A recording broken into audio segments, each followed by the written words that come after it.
राम नाम सत्य है। राम नाम जप में एक संत महात्मा राधे श्याम जी रात्रि के समय श्री राम नाम का जप करते हुए अपनी मस्ती में चले जा रहे थे।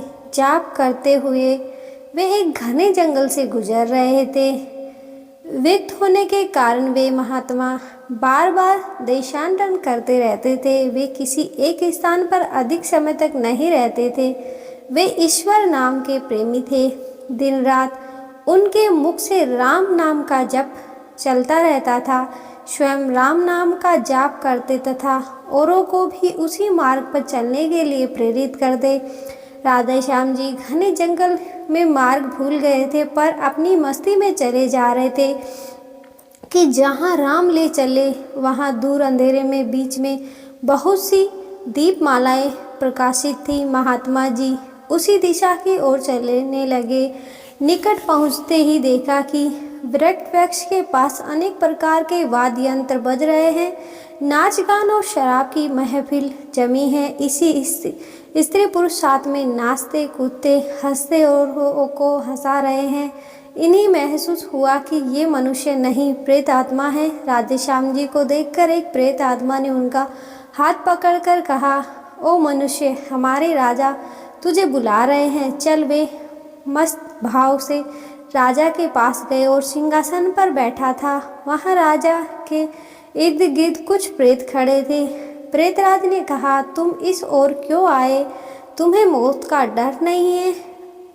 अट्टहाक करते हुए महात्मा जी बोले, मौत का डर और मुझे राजन, जिसे जीने का मोह हो उसे डर होता है। हम साधु लोग तो मौत का आनंद का विषय मानते हैं। या तो देह परिवर्तन है जो प्रारब्ध कर्म के बिना किसी से हो नहीं सकता।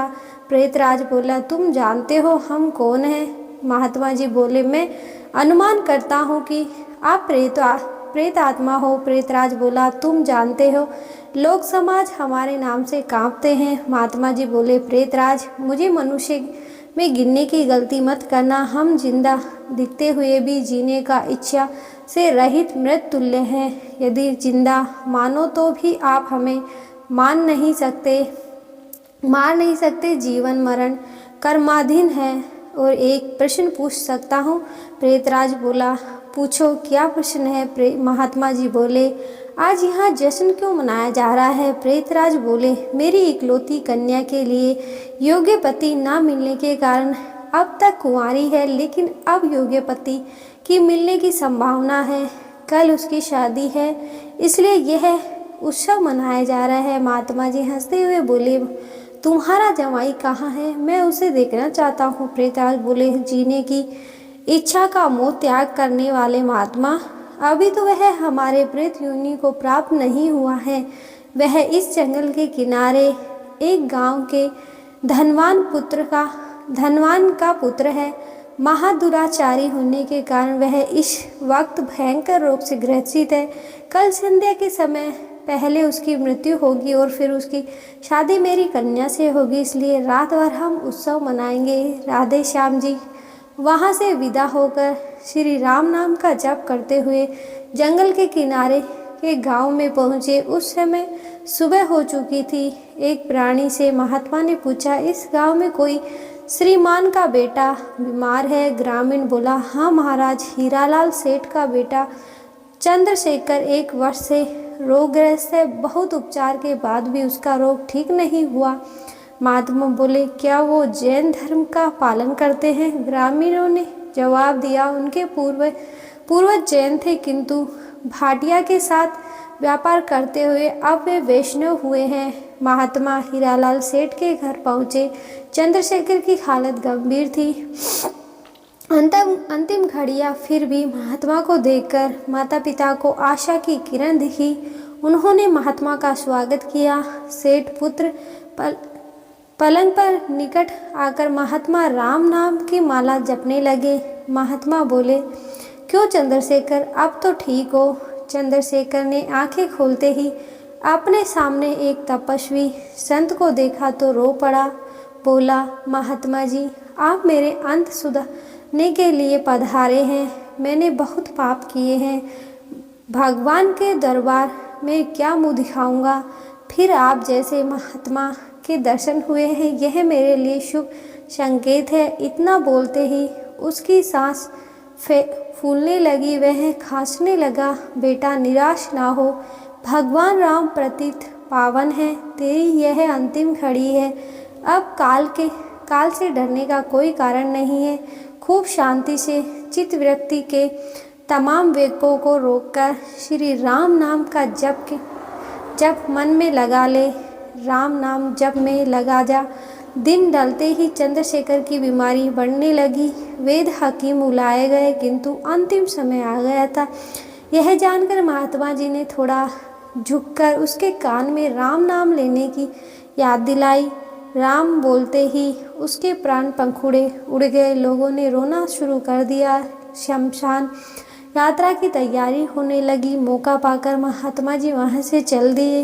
नदी तट पर जाकर स्नान करके राम नाम स्मरण करते हुए वहाँ से रवाना हुए। शाम ढल चुकी थी। फिर वे मध्य रात्रि के समय जंगल के उसी वृक्ष के पास पहुँचे। प्रेत महाराज हताश होकर बैठे थे।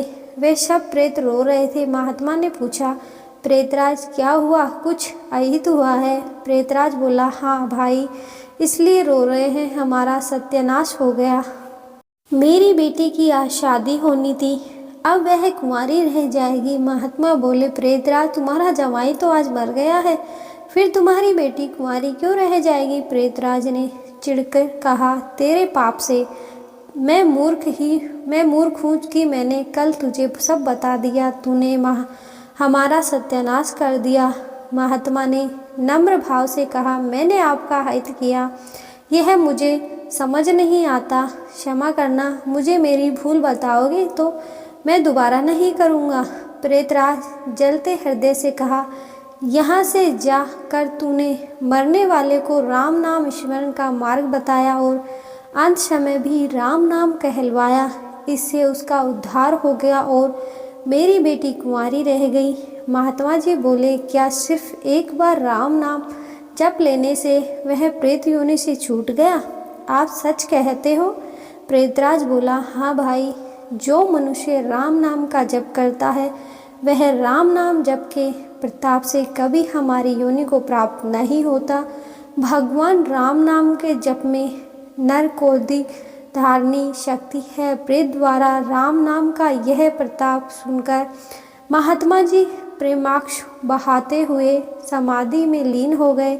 उनकी आंखें खुली तब वहाँ प्रेत समाज नहीं था। बाल सूर्य की सुनहरी किरणें वृक्ष को शोभायमान कर रही थी। आपको कहानी कैसी लगी कमेंट बॉक्स में ज़रूर बताएं। वीडियो को लाइक शेयर और ऐसे ही वीडियो को देखने के लिए हमारे चैनल को सब्सक्राइब जरूर करें। धन्यवाद। राधे राधे।